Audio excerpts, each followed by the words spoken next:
All right, so let me put my phone on my right side. So we are going live actually now. All right. So we just got started. I need to make sure we are on Facebook. Live actually now. Okay. All right, so we are live. So Nice. we still have like 5 minutes. So we need to kill some Okay. time for right. people to join basically. So how is everything, Felicia? It's good. I mean, it's very different in the morning and it feels very different in the evening. Don't you think so? Because of the news and everything. Yeah. So Well, it's yeah. yeah. How I mean, aside from that, I think it has been good. I've been doing a lot of things online. So like a lot of things when you move your frustration into like just focus on things that you can control. Yeah, I think yeah that's where I am right now. So I'm doing pretty well. How about you, Homie? Awesome. Everything is great actually on my side. So for us, it's pretty much the same as before, like pre-COVID. It's just that the location have changed. I personally had a lot of new discoveries. So basically, I got to know that my dad is a good interior designer during this COVID. So because Wow. he gets like bored at home and then he started moving things around. I'm not Okay. living with them, but my mom was complaining like your dad got nothing to do, like moving things around. What about you? Did you have any discoveries about yourself or about someone near Yeah, to you? I discovered I was quite good in recreating food that I've tasted before. So I've become a bit of a pandemic chef at home. Oh, so So you yeah, cook at so home, right? yeah, I cook at home because I'm living apart from my family as well because my hometown is actually in Perak or when people know Ipoh and it's a small town. Right. So I've been pretty much have to be adjusted living alone in KL. So it's kind of important to sort of take care of yourself, right? So you can't just order out all the time. So I started cooking and I realized I've enjoyed it. Yeah, and it reminds me of home. So yeah, I'm cooking like the dishes that reminds me of home mostly. Yeah. Awesome. Yeah. Did you do So any cooking? I do. Well, weekends are my time. I mean, when it comes to cooking, so my wife is cooking at home. Like during the weekends, I take over the kitchen. That's nice. So Yeah, I think I'm that's actually right. Yeah. curious. We still got time, right? We still got like 2-3 Yeah. minutes. So you're a Yeah. nutritional coach, right? Yeah, I So am. I started. Okay, I started as a wellness coach. So that is basically to work on like the nutrition habits, right? And right. it's very different because I didn't study to be a nutritionist or a dietitian. So wellness industry, and then I added on like it's mostly working in people's lifestyle and habits. And then I added the fitness part into it. So yeah, so you can say I'm a nutrition coach, but it's more on the habits rather than like restricting what you can eat or what you cannot eat. So it's a little bit different, yeah. Right. Awesome. So as a nutritional coach, I'm very curious to know what did you eat yesterday, like for breakfast, lunch, and dinner? Do you mind Oh, okay. sharing? Like, Yeah, I have something that I have specific things that I know that I want to eat. Like my breakfast, I used to just do like a smoothie, or these days I turn my smoothie into something more warm, like a hot meal, right? A warm oatmeal. So I add in my protein powder, I add in like my fruits and things like that. So that I would try to focus on getting in the first thing in the morning, like the very nutrient dense kind of food, like all the different colors of fruits, antioxidants, protein, hydration, everything, right? So then I get to like cook something for lunch, and then sometimes it will be the same for dinner.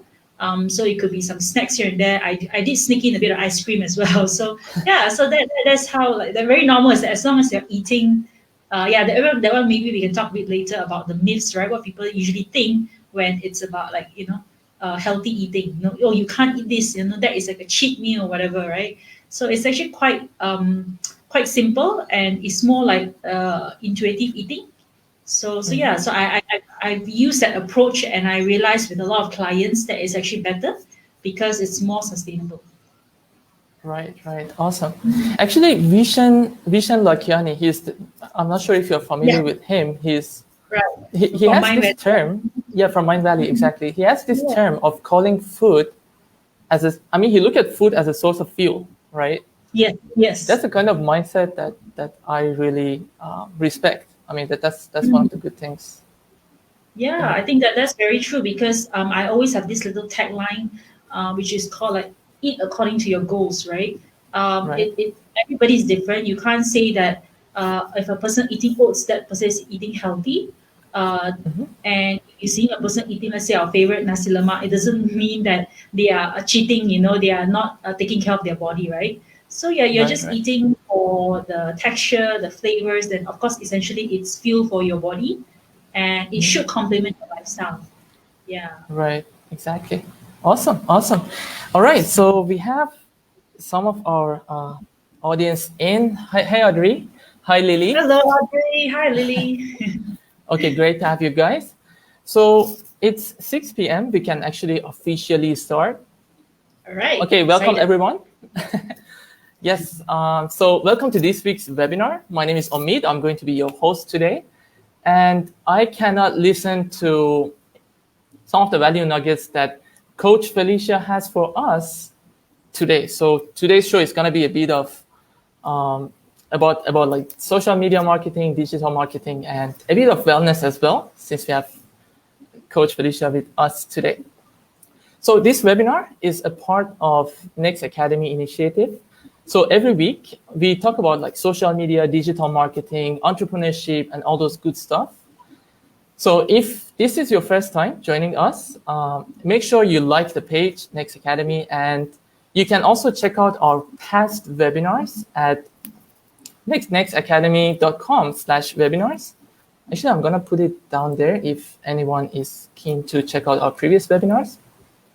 So basically what we do is we share mostly things about digital marketing, and also we share some of the resources that you guys can make use of in your digital journey. Okay, so that was about what we usually do every week. Okay, cool. So a lot of us, we had to change the way we do business. Almost all the businesses after like COVID happened, they've got affected with the new norm. During times like this, I believe we have to learn from those who have successfully adapted to the new norm. We have to find out like how they did it, because it can actually help us in two ways. One is it will basically help us subconsciously, right? So we basically know that, okay, if Felicia did it, if Omid did it, if Mr. XYZ did it, then we can do it as well, right? So it can help us in that sense. And the second thing that can help us is it will actually give us, when Felicia, for example, sharing her journey, it might help us with some tactics or a few small tweaks that we can make in our business that can be actually a change maker. So because of that, I believe and I hope this webinar is going to be valuable to you. And of course, because of the new norm, some businesses also manage to open new doors. They manage to get clients from overseas. We have an example here, which we're going to talk about later. So, Coach Felicia, thank you so much for your time and spending Hello, this Omi. How evening are with you? us. Yeah, thank I'm you so all much for good. having me. Yeah, thank you so Great, much. great. So, can you tell us a bit about yourself? And you might want to share, how did you get started with health and wellness? Right. Wow, that's a really long. I think. Yeah. Thank you for that very question. I don't know where to start because it has been 12 years for me. So yeah. It's not really like I just jumped into like the wellness industry. I started with being me as a person or an individual looking for ways to stay healthy. And yeah, I'm a communication student. I studied mass communications and I majored in PR. So I did not have any nutrition or fitness background. But I realized, studying, the college life is always, it's very normal to lead a unbalanced lifestyle, unhealthy lifestyle where you depend a lot on processed food and things like that. So during the process, I realized post graduation, I do need to start eating healthy and start leading a healthier lifestyle. So that's how I got into the wellness industry, because I had a coach myself. Yeah, and that's how I started the journey. So when I decided, like, wow, this is actually quite fun, let me also learn how to become a coach myself. So from then, it's like been 12 years. I've added like nutrition coaching, nutrition habits coaching, and fitness.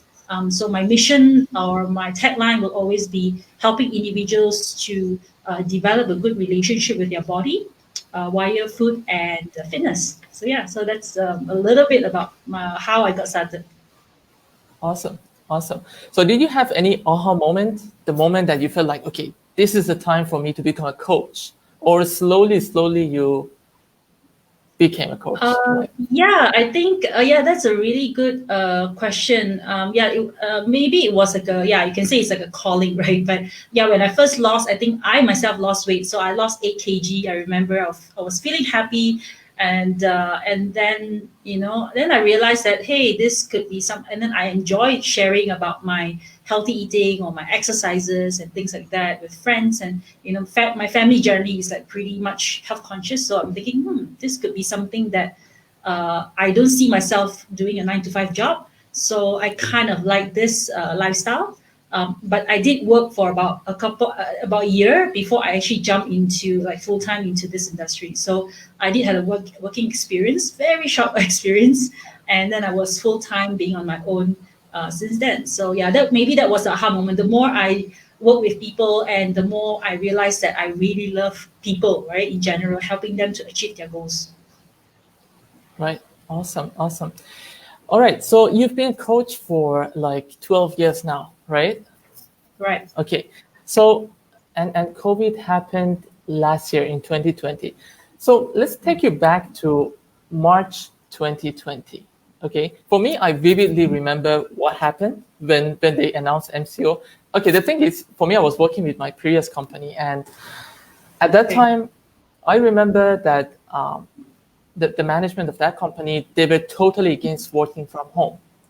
So Oh they didn't wow. want people to work from home. But one of the staff happened to be in contact with someone who was COVID positive. So because of that, we had to start working from home 1 week before MCO.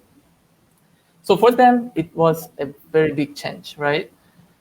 Because they had to change like the way everything operates. But I believe the impact that they had was not as much as the business like yours, right? Right. Because for you, for like 10, 11 years, you guys have been training people like physically and then coaching them in person.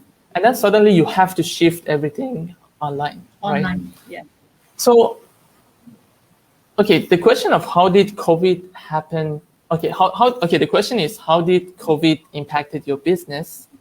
And what was the first things that crossed your mind when they announced MCO? When they said, okay, gyms have to close, you cannot have like in-person training and all those things. Yeah, right. Wow. Yeah, we have been like in like in lockdown for 400 over days right now, like a year plus, right? And yeah, back then, I actually was operating physical studios back in Perak, which is still there. I have like a studio in Ipoh and a little small town called Batu Gajah. So I'm then about just I think 2018 and 2019. Just to give you a little bit of context of how COVID-19 impacted me when the lockdown happened, right? And I moved to KL at the time, and I started working on more corporate wellness collaboration. It was a lot of physical. It was like people would think that it's why did I maybe I didn't choose the 9 to 5 job. We have it easier, right? Actually, we are mostly out from the house at like 6 a.m. in the morning. I only come back to the house like at 9:30 p.m. So it's really long hours. And that total. And at the time, I actually just opened my nutrition cafe. And yeah, and everything happened just like, oh, everything had to be closed. So everybody just stay at home, right? And we didn't know what was happening. And I had to close the cafe in around like I think June. So yeah, so that was the first thing, because it was something physical and I had to close that down, and it was my new venture. But I followed the whatever the orders, the SOPs were. We stayed home. I wouldn't say I immediately adapted to it, but I kept myself busy. I was just looking for ways and how to finally probably stay at home for once, and not like out from the house like for 12, 14 hours a day. So I started doing things like working out, started to eat healthy and started to cook something simple. I wasn't really a home person. I realized in the city life you're always out, eating out, hanging out with friends, working, meeting clients. So everything has to be like really right in front of your laptop and computer, and then just like, and literally I didn't have any like work so like affected so far. Like I had to cancel all my of course classes, and it was about, I think, 2 to 3 weeks in. I would say that I finally adapted to it, like probably after June or July. So it took me, yeah, a good March, April, May, yeah, a good 3 to 4 months. So yes, I was just like anybody else. I don't think it really, I didn't expect anything. It was very frustrating at the time, definitely. I would say I did keep like on hindsight, I look back and I say, okay, maybe that's my way of like sort of being healthy at home kind of way, and resetting everything. It was my time to reset. I saw that as an opportunity for that. So yeah, so I think that is something that I think I did. But yeah, I had to close, I have to do whatever I have to do, right? Close my cafe down. I had to like switch everything online, and then I had some online thing going on already. So then I just went back to where I first, start. I actually used a lot of ways, a lot of most of my most of my clients actually come from online, like from my social media platform. So yeah, so I just went back there and I just refocused on it. Awesome. So you had some presence before even COVID happened, right? It Yeah. was like I post something, and it was very some online presence, but it was more like I still need to go out there and meet people physically to create that connection. It was not really some online. I haven't really tried the full online experience. Right. So yeah, so I was just trying to sort of like see how I can do it during the 3 months of me adapting to how the business has shifted. Yeah. Right. Awesome. Awesome. All right. So let me take a moment. Just say hi to those who just joined us. We All have right. Jessica, we have Emily, we have Hello. Amiro, Nazni, Charlotte, Stuart. Thank you so much for being a part of this webinar. By the way, feel free to ask your questions from Coach Felicia. Okay. So we are going to explore her social media journey, okay, for most of this webinar, and we are going to get a couple of health and wellness tips, I believe, towards the end of Okay. like our talk here. Okay, but Nice. feel free to ask questions. Yep. All right. Okay, cool. Yeah. So you mentioned it took you a few months until you realized that okay, everything needs to go online and you need to Yeah. basically adapt to whatever that's happening, right? Right. Okay, and I believe right now you have around 10K social media followers across different platforms. Is that Yeah. right? Okay, Right. Right. awesome. So what I believe is the beginning journey of social media is a bit, I'm not sure if this is the right word, a bit intimidating in a sense that Mm. you keep posting things and not many people will engage, not many people will like it. I mean, not like your post, I think. So the engagement is low and it could be a bit discouraging. At the same Yeah. time, sometimes you compare yourself with the other pages. Sometimes they have like 50,000, 100,000, 200,000 followers. And it could be a bit discouraging in a way. Yep. And in my opinion, it's like earning money, right? Like first 10,000 followers is like the hardest. So if you're Right. going from 0 to a 10K, it's much more harder than going from 100K to 200K. So Can you walk us through how did you get started? So at the beginning, you were not posting so many posts, and then slowly you started gaining some traction, started posting daily. Can you walk us through what are the steps that you started following and how many followers you had at the beginning? I would say, I remember my first, 100 followers. Then, it's 500, and then like to reach that 1,000 followers. It is a journey.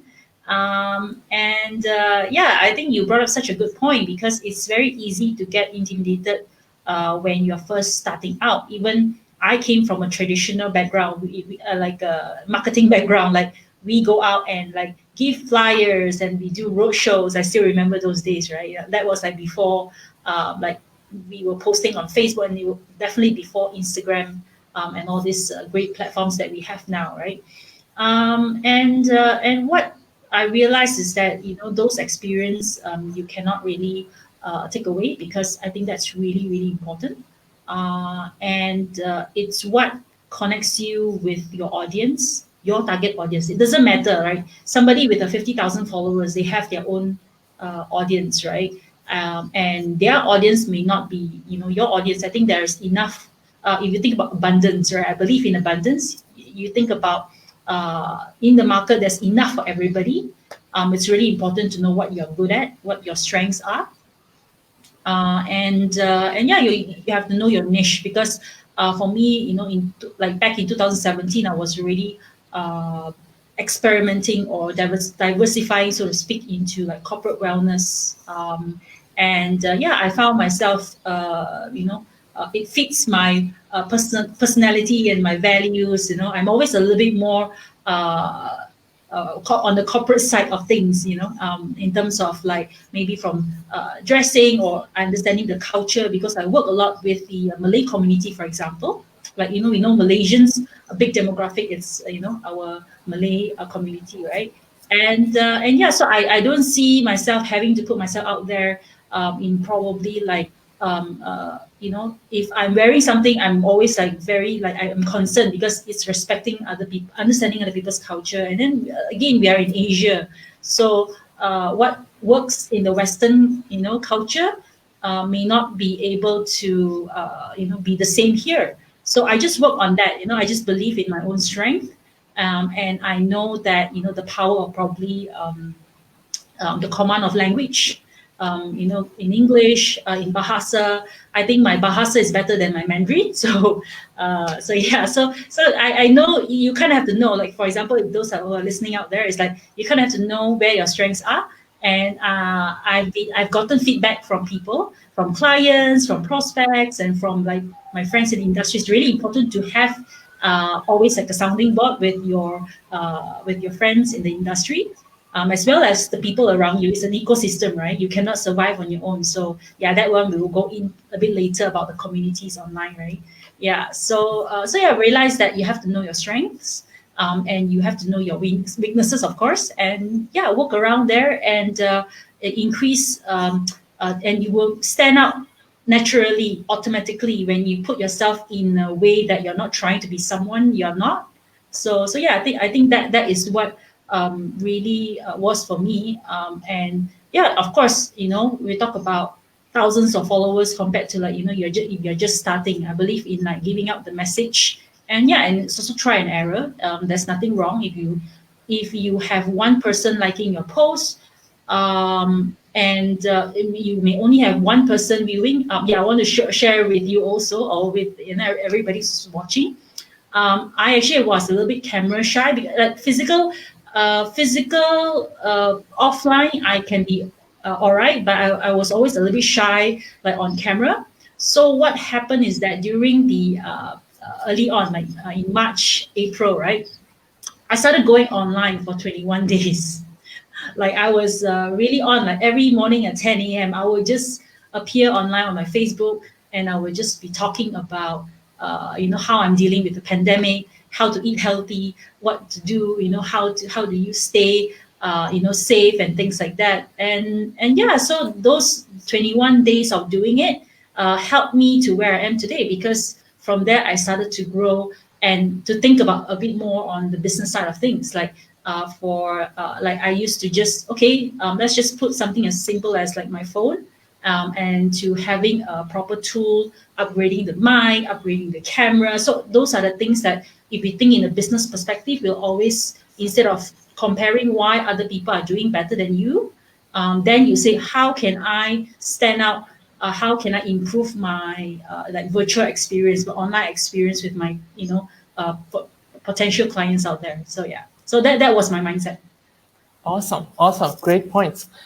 I'm going to get back to the point that you just mentioned about being camera shy and how you overcome that. I'm sure a lot of us do have that kind of feeling. So we might want to get some advice on that. And also one great point that you mentioned before I go to the questions, we do have some great questions in the chat. I mean, the comments. So one thing you mentioned that struck me was those people who have 50,000 followers, they're having a different market, right? And then you with like 300, 500, 1,000, or even 5,000 followers, you will have a different market. So there is no comparison there. Sometimes even people are more comfortable. They connect better to those who are having less followers, I believe, right? Who can have like more personal or touch. relatable. I'll get a response from this particular coach or person, right? Yeah. Exactly. I mean, you're living that life, right? So Yeah. awesome. All right. So Audrey is asking, how do you get past the feeling of being powerless? I believe she's talking about after the pandemic happened. So for a few months, you're in a feeling that okay, you're not sure what's going to happen next. You don't have any control over it. How did you get past that feeling? Yeah, it's very, yeah. Thank you, Audrey, for that question. I think it's really that feeling of like uncertainty, and then like now it's even like worse. If like it's never gonna get. There's no perfect timing. Then you realize that it's not just like the pandemic that's causing it. It's just our life journey. Like every year passes so quickly, right? So if you just a blink of an eye, right? Yeah, so I really credit this, not that I'm very strong, or I'm so strong on my own. I really credit it to my family, my friends, and also like the support group is so important. Like planning maybe just a workout session between me and my girlfriends, since they are not even my clients, right? So just two or three of us on a WhatsApp video call, then we'll be exercising, and that just boosts your uh, self-esteem, and you feel good for the day kind of thing. And then you just, okay, let me focus on what I need to do. Do I need to go and post content? Do I need to how can I share my experience? I know I'm not alone. How can I share my experience with other people out there? Yeah, so then you realize that, wow, sometimes when you are trying to overcome things on your own, people get inspired, and that is something that money cannot buy. Sometimes it's people who come to you and just share, hey, keep being like positive, and showing up every day, making your smoothies, doing your exercise, and yeah, so those are the things that I really your support group is really important. So I really credit my friends and my trainer friends and my colleagues and all these people. And yeah, it opened up a borderless world, right? So you can really see the world coming together at that time to really lend a support, because we're all facing it together. So rather than being powerless, you just shift that to like, hey, how can I get the support that I need? So yeah. Awesome. Yep, it's mainly about I believe it's mainly about the mindset, and then the basically the group. I mean, the environment that you put yourself in. Great points. All right, Stuart is asking, how would you recommend someone starting from zero to get a handful of first followers? Let's say someone is starting from scratch. They want to just create a community, like some online presence.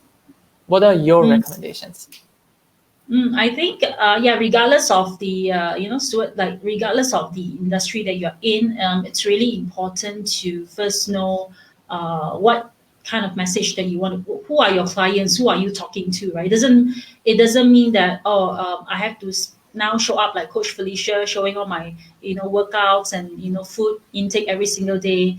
It's like I treat my social media, on a little bit like personal slash business. So obviously, it's all like, we all know that social media is a little bit more curated. You don't get to see, the side, the vulnerable side, and the feelings. But it's okay to share, I think, as long as I think, you are showing up as yourself, being genuine, being authentic. And of course, visuals help. So if now you have like so much tools that you can use, just with a good camera, and then with some editing skills, you can use like Canva, and then there's so many platforms that you can show up video, good photos, whatever that you're good at.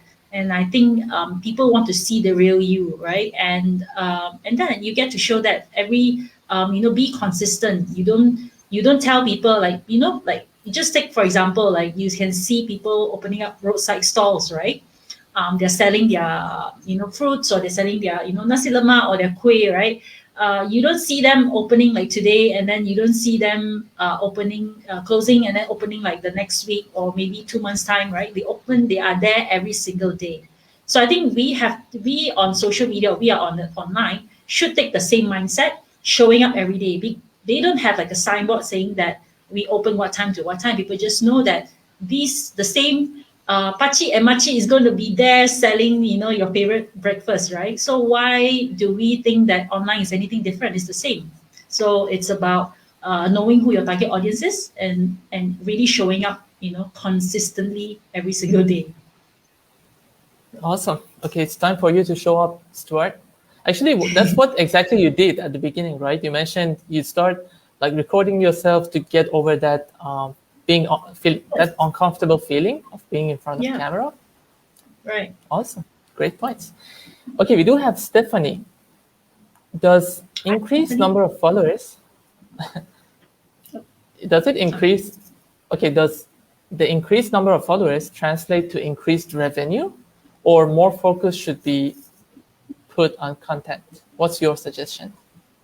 All right, Stephanie. I think you have a good question there, really right on point. Yeah, and unfortunately, number of followers are important, but numbers of engagement is even more important. I mean, the digital marketing, experts like Omi and his team will know better, right? The algorithm of like social media platforms changes, so you have to really have both. Yeah, from my, I have a couple of different social platforms, social media platforms, and from, I get most of my clients sometimes from my personal page, where I don't even really promote really about my services. People just know where to find me.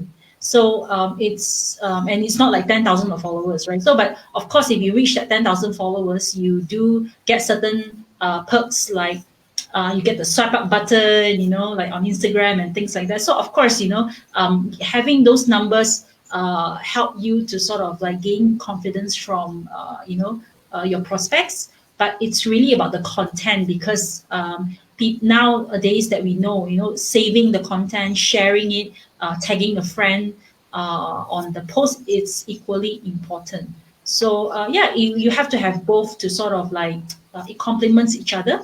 So as your content is going viral, so you must also keep on the consistency. So your prospects or your target audience will, be following you to see what you're up to next.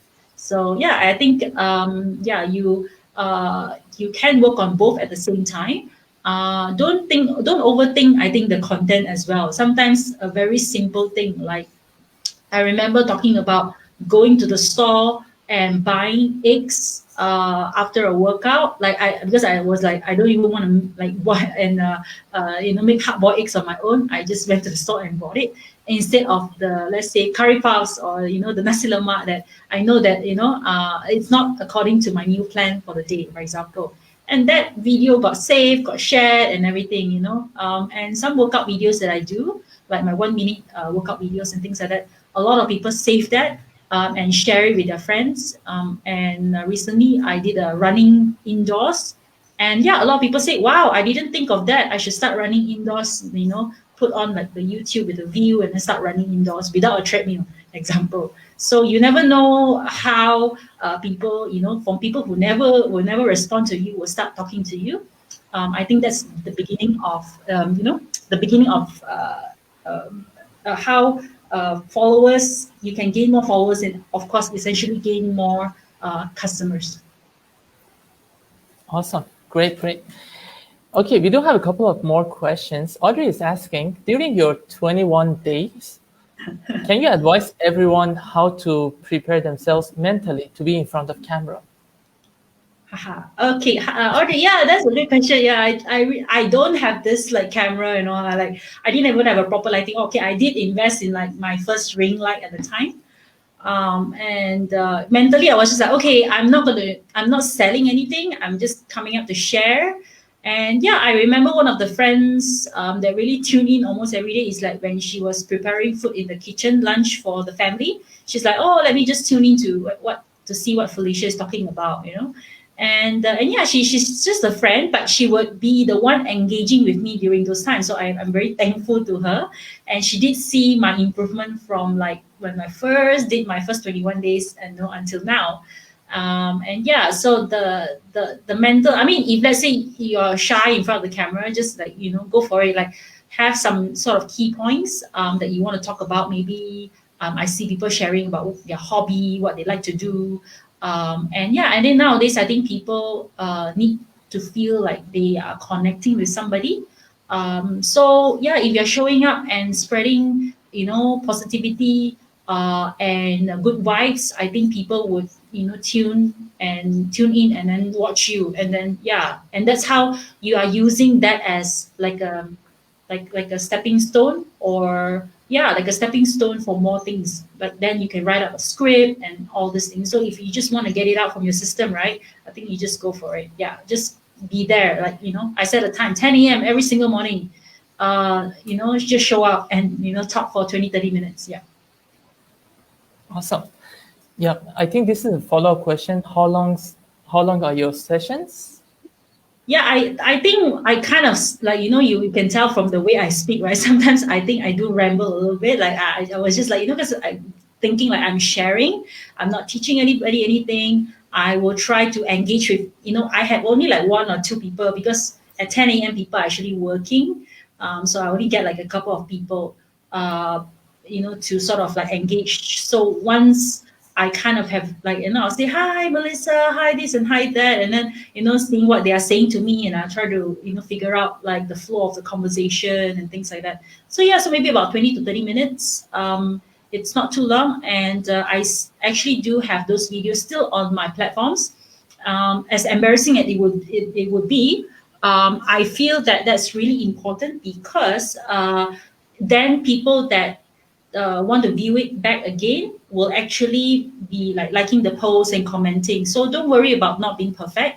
Yeah, a good 20-30 minutes and not too long. Maybe like you want people to watch it, right? So and that's how you can improve. You use those sessions to improve yourself. Awesome. All right. We take a few more questions before we proceed. Charlotte is asking, hi, Felicia. How long it takes you to hit your first 1,000 followers and have more engagement? It's been a tough journey for me. All right. Yeah. Hi, Charlotte. Yeah. So you want to look at a few things. I feel you because when Instagram first started, I was on Instagram already. An example, just talking about Instagram because like you want to have like the followers, right? Like really think about. I do follow a lot of people in the industry, sometimes which is not local, and I'm speaking like Australia and Europe and the US. So I see how they are posting, and I find those to be very something that they are talking to me personally, and I follow them. I like their posts and I share their posts for a reason, right? So I use that as my inspiration and localize it into my own content and see what Malaysians would like. So there's so many great examples nowadays. And yeah, I think it took me a long time to hit 1,000 followers. Maybe a year. Yeah, it's not something. It's not easy. Definitely we talk about organic, which at a time I wasn't even doing any ads. But yeah, if you can sponsor your ads, if you have pretty much a good content already for a couple of months or a year, then you can start to see, which post that you actually want to sponsor, and yeah, create different things. There's so many free tips online. I think the key is to really follow one course until success, right? So engagement is just like, if you are just posting about, let's say something like a selfie of the day, for example, or your meals of the day, you can just ask like a question, right? Like, what are you eating? And sometimes I'll just post about my food and, behind the scenes. I like the way I prep my food, and, then you get engagement and just say that, oh, can I have the recipe and things like that. So yeah, people would want to engage with you when they actually see there's something they can actually refer you to. So of course, using hashtags and tag in locations. Yeah, those are the basic things. I don't even actually have uh, like a traditional way of learning it. So I'm like just picking up from like those digital marketing gurus, and all these platforms for inspiration and how to write tutorials. Yeah. So yeah, I think just show up consistently and knowing uh, your intention to post your content is really important. Yeah, so sometimes you want to like beautify a little bit, making sure all your post looks organized, and sometimes being unorganized is something that people want because it's real, right? You're showing up as your real self.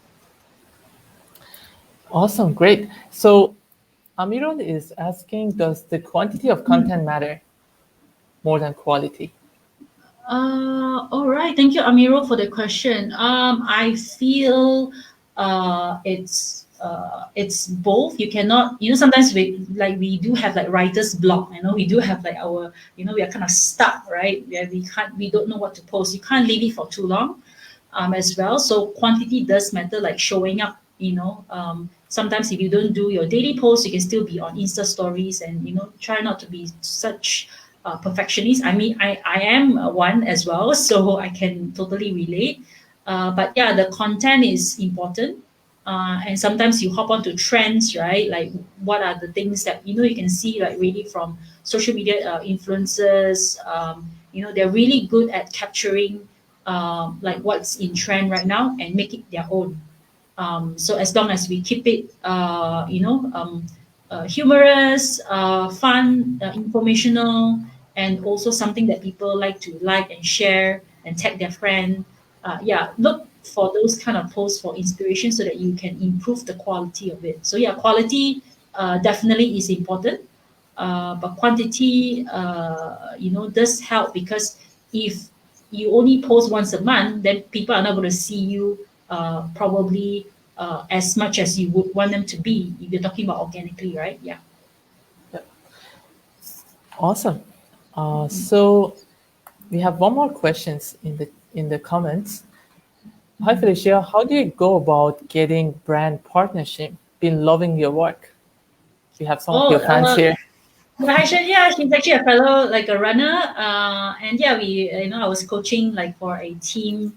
Because I got into running this past, during the pandemic actually. So, shout out to an online community, like YOLO Paces, right? And yeah, so I started, going more into running and knowing different people. So yeah, so brand partnership is very really interesting. So I used to wonder like, because the first question that people would ask me, do you get sponsored? Do you get like endorsement plan? And then I actually don't really see myself as a influencer of that sort. Like, people will come to me to look like, you want to endorse this product. I've never really done that specifically, because I always presented myself as a coach.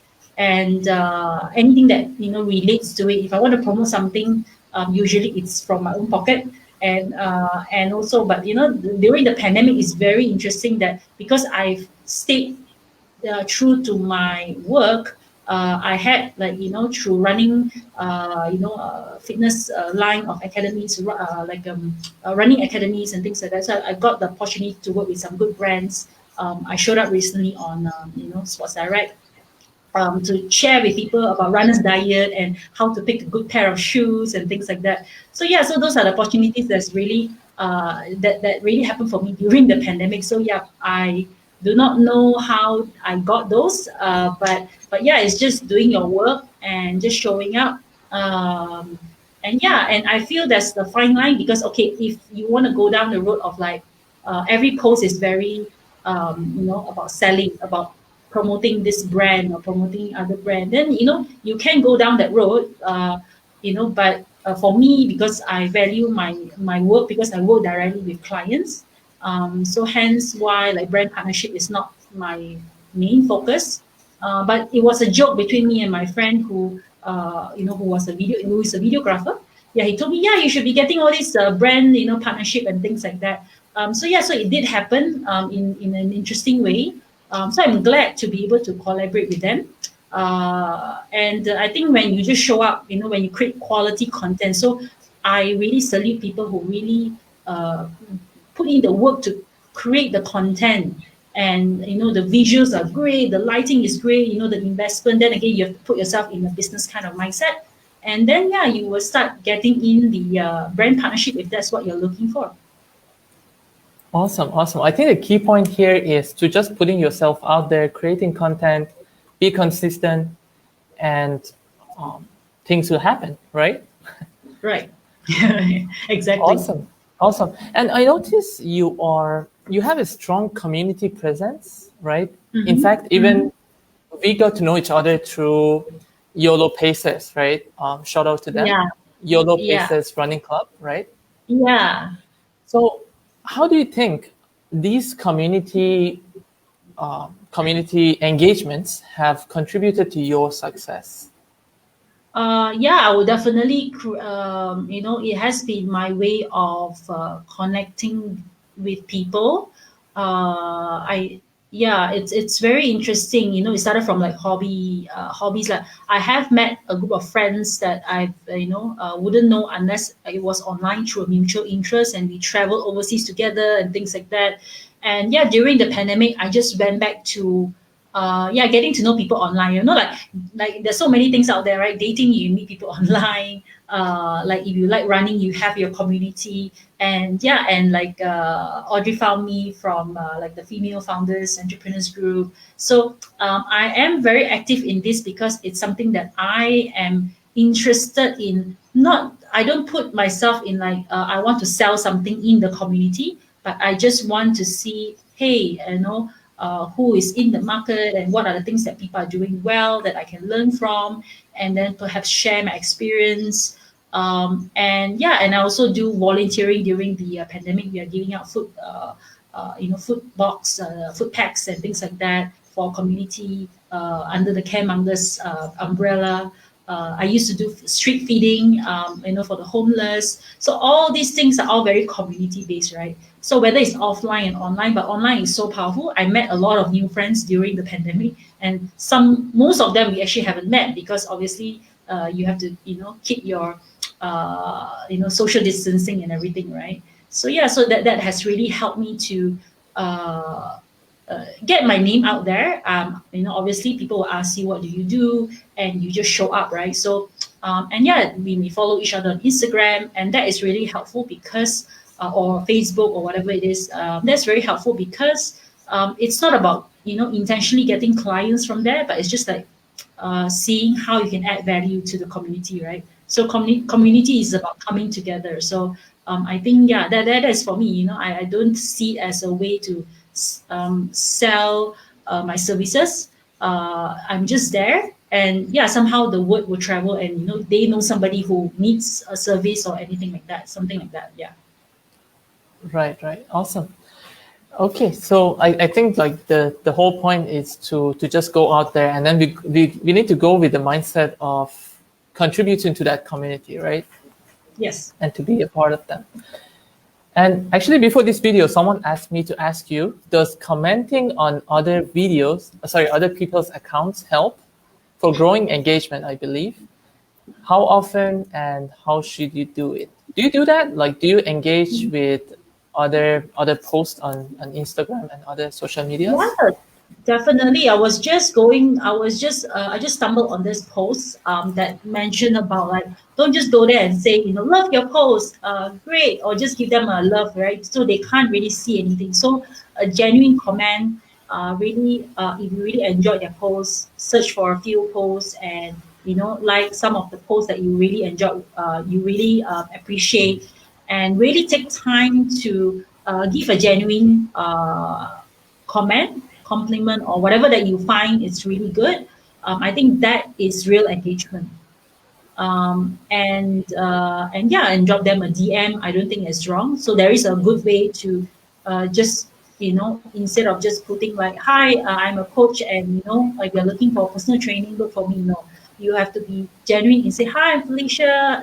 I really love your content. Yeah, let's stay connected." Yeah, I have actually gotten clients from there, from just connecting with people because like for example, I'll share with in this instance, I was a friend with this girl online on Instagram, and she is I don't see her as like my potential client, but we are of roughly the same age, and at that time, she was just sharing her experience about how she's like going to the US and applying for a visa, and always wanted to go to New York and things like that. So I was like, oh, I'm so jealous that you're going. So I started engaging with her. I started like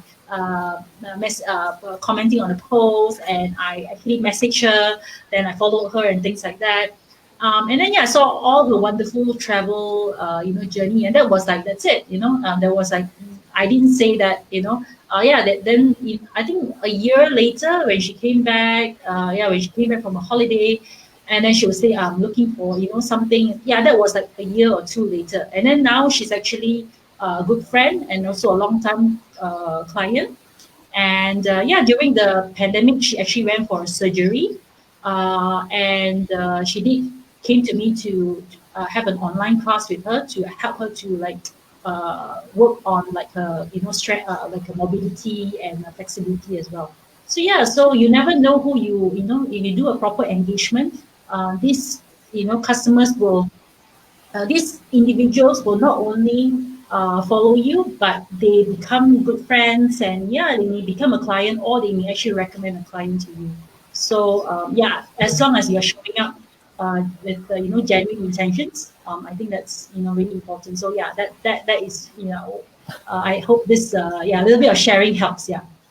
Awesome, awesome. I think during this pandemic, people also will be more open to like engage with other people. So if you reach out to them, if you basically started strike a conversation with them, if you love their work, you express it in a genuine way, Yeah. that will also like help in, I believe.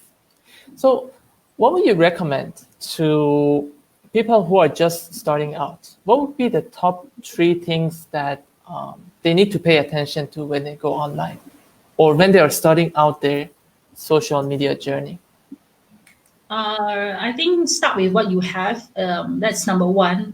Yeah, most of the time we don't even start because we don't think we have the right tools or the right look or the right expertise to offer people your services, our services. I've seen so many people among the fitness industry people who has gone into like selling like food, or doing different things right outside from their work, because obviously if their work is primarily focused on like going to the gym, like fitness centers. So now the gyms, the studios, the fitness centers are closed. They have to do something else, right? Yeah. So if you have to really know, you have to really just start with what you have. Do not think that you need everything. I started just with my phone, a ring light, and then I started looking into like upgrading and just telling my story, and then connect and putting myself into communities. You never know, one good word of mouth will actually help to elevate your presence, right? And I see the strength of like if you have that one good customer, and that person is able to give you a good testimonial, yeah, that is something that you can play on. And yeah, I think the key here, the third point, it will be abundance. I find that I think we share the same sentiment. It's actually quite a small industry, regardless what industry you're in, whether you're in fitness, wellness, you're in the tech industry, you're the F&B industry. It's really like, the back to hashtag kita jaga kita, right? So you will never lose business if you help somebody else. And if you support them, give them some moral support, or helping, or um, supporting them in terms of their business, like buying something from them and things like that, and giving a review. So be again, I will say that just know that your work. If you put it yourself out there, if you post, your sharing, and if you're showing up, do not wait till you're perfect. Start with what you have, and yeah, be adding value to other people. Having that abundance is really important. Yeah, so I would say that that would be the 3 tips that I would give for anybody who's actually just starting. Awesome. Start with what you have, abundance, and the third one was adding value, right? Yeah, adding value, yes. Awesome. Great, great. And I believe you have some international clients. How did you get them? Yeah, it's actually interesting because I think during the recovery, MCO last year, so I started picking up clients around my area, like within like 2 to 3 kilometers range. So I started going a little bit back offline because that's where I feel. And the client came from Instagram, by the way. So yeah, it's still online in a way, right? So I started working with this housewife, and I was just focusing on like doing my work, right, making sure that she gets the results. We just became friends. We talk about nutrition habits, we talk about work life balance, or she as a housewife, how to draw the line, how to love. We talk about self-love, self-care. So we practically, like, we are very close. And yeah, I think coaches play like a little bit about, like, play a little psychologist kind of role. We don't call ourselves a psychologist or therapist, but people do confide. So we share a lot of things, right? And yeah, and building that trust is just not that 1 hour session with her, right? It's about, like, genuine care and connection. And the husband, they're actually expats in Malaysia. So the husband, happened to be, traveling for work and things like that. And, at that time, the wife was already, like, probably almost a year with me. And yeah, maybe not a year, maybe like 8 months, 9 months. And we are really very close, right? And, the husband always look at me like, oh, I think you are like a part of the family. My wife talk about you so much, right? And yeah, so he went on this business trip, and he met another family friend who was in Dubai. And yeah, he just started telling them, because he was amazed by how much they have grown throughout during the pandemic. They've stayed at home, put on weight, right? And this family friend loves to eat, right? The whole family is, like, into, like, they're foodies. So they say, we are looking for trainers, but since the gyms are closed, what do we do, kind of thing. And then my client's husband said, like, maybe you should talk to my wife's trainer. I think she's really good. My wife lost, like, 7 to 8 kg, and she's, like, in ideal weight. Maybe you can work something out. I cannot believe, like, if you could just technically get any trainers in Dubai, right? I mean, there's plenty of them there, right? So I was like, are you sure that you really want me to, like, work online? But so yeah, pandemic is apparently good, I guess, to open up to, like, online. I've never really done online sessions before, like really consistently. So then I started, like, okay, let's see what we can do. I just went on Zoom with them, and then we started talking, and yeah, so they have been working out, as a family with me. So yeah, there's a bit of time difference and all. But yeah, but that's how it started. Word of mouth is still very important, right? Testimonial. Doing one good work will lead to another. So never think that you are just spending your 1 hour with your client, and that's enough. Like, your after sales service, right, is always very important. Exactly, exactly. So as digital marketing trainers, we always talk about word of mouth, right? And here is a proof. Okay, so we do have another 6 minutes. So I understand this webinar is more about digital marketing, social media, but I cannot hold myself from asking questions about wellness and nutrition. Right. So I'm going to start with this. What are the top 3 myths in health and wellness that you wish everybody knew? So things that people think is true, but is actually not. Okay. Right. I think that's really yeah, there's so many right out there. I think one of the things is about uh, I think the first myth I would put is that uh, people always look for, I mean, don't get me wrong, I'm also in the industry, right? People always look for fitness trainers when they want to lose weight, but they know like 70-80% of it is actually diet related, right? Or, how I put it, how do I put it, like diet, it's affected by what you eat, right? And yeah, it's really interesting and how the way that people think. I got to exercise more to to burn whatever I've eaten. So I feel less guilty. Yeah. So the first thing is always like never think that exercise can burn more than what you can eat.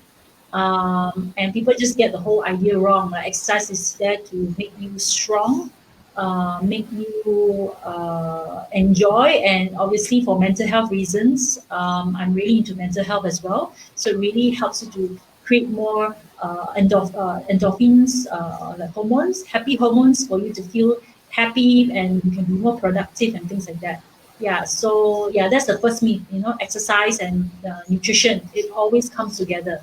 It could be like the king is nutrition, or the king is exercise, or whatever it is, right? So it has to come as a pair, right?